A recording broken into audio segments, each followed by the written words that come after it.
Well, after 3 decades in television broadcasting, CBS Saturday Morning anchor Michelle Miller certainly knows how to tell a story, but in her new memoir, Belonging, A Daughter's Search for Identity Through Loss and Love, she takes us through her journey to connect to the mother she never knew. And Michelle is joining us live in studio this morning to talk about your fractured childhood. But Michelle, I have to just start with, I was at your book signing last night.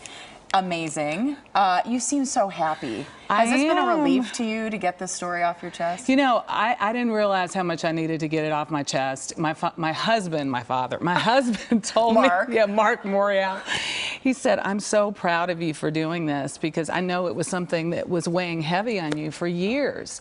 And he told me, I said to him when we first started dating, don't abandon me. You said that last night, and that hit me like a ton of bricks. It hit me too. I don't remember saying that to him. Well, he does. Evidently, it has been weighing rather heavy on me. Yeah. And so, you know. Because you were abandoned. We should tell people, yes, the book Belonging is about your mother abandoned you the day you were born. And I think about that, what it's meant my entire life. But, you know, Los Angeles, you know, this is my space and place. Yes. This is where it happened. I was born at Valley Hospital. I grew up in South Central Los Angeles with my grandmother and my father.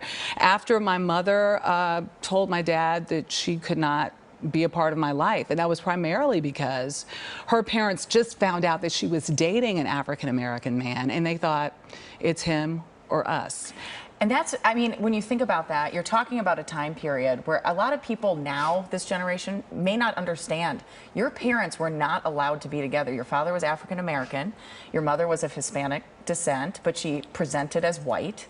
And so this was a family that said, you cannot be with this person. And not only that, you know, he was a very prominent trauma surgeon, and he was married. Yes. So their love story, I later discover, because I went out and found my mother, came into being and had been in existence for 7 years. Right. I never knew that.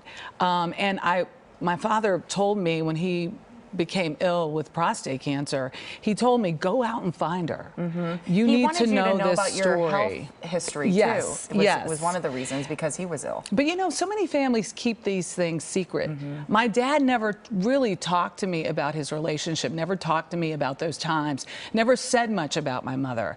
And it was only when he gave me permission to go find her that it relieved me of any sense of betrayal I might feel toward my grandmother or him or the rest of my family in seeking to answer those questions. And I think every kid in my situation honestly feels. Well, I think there are a lot of kids, even if their parent didn't physically abandon them, they feel emotionally abandoned by their parent, or something else has happened, where you really are giving voice to a lot of people to feel comfortable in their own skin.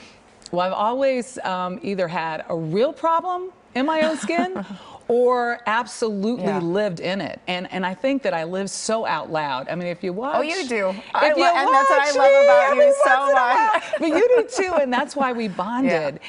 And there's such a gift in what we provide, I think, what we provide other people who perhaps don't have the permission to be who they are. And I hope this book gives people that sense that no matter what your circumstances are, at birth, throughout your childhood or adolescence, you can go out and grab hold and take the reins and live out loud and live an exceptional life. And I love that. We're running out of time, but I have to mention, I mean, you are an LA girl.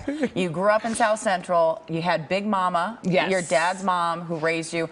Last night was so special because there were so many friends and family members. My high school booze from Palisades High School. I'm a Pally High School queen, flag twirler. You know, was part of the whole, you know, Black Beverly Hills that was View Park and Ladera Heights and Baldwin Hills, and just had such an appreciation for this space that is Los Angeles. Yes, and we love that. I gave you my book to sign, so I have to hold it up for everybody. But Belonging. And I'm so happy you're helping my girl from New Orleans, Sheba. Oh, yeah, isn't she the best? Because you know, then New Orleans became my home too. It did, and so we got a full circle. Well, that's what I was going to say, just really quickly before we wrap this up. Not only is the story about your mother so impactful, but you weave in so many other important lessons, I think, as women, your relationship, and being a mom and being a stepmom. And I think as someone who's about to embark on that journey, I've called upon you many times, and it's you. When you call this belonging, thank you for letting me belong in your life. And of course, as women who support other women, we all need to belong. I feel the same way about you. So, Michelle, thank you for being here. Thank you for always being such a supporter of everybody. And I just pick up this book. It is so, so good. Thank you. You really did an excellent job. Thank you. So Me and Rosemary Rabatha, yes, my co-writer. That's right. All right. For more information on Michelle and her new book, check out our website, kcalnews.com.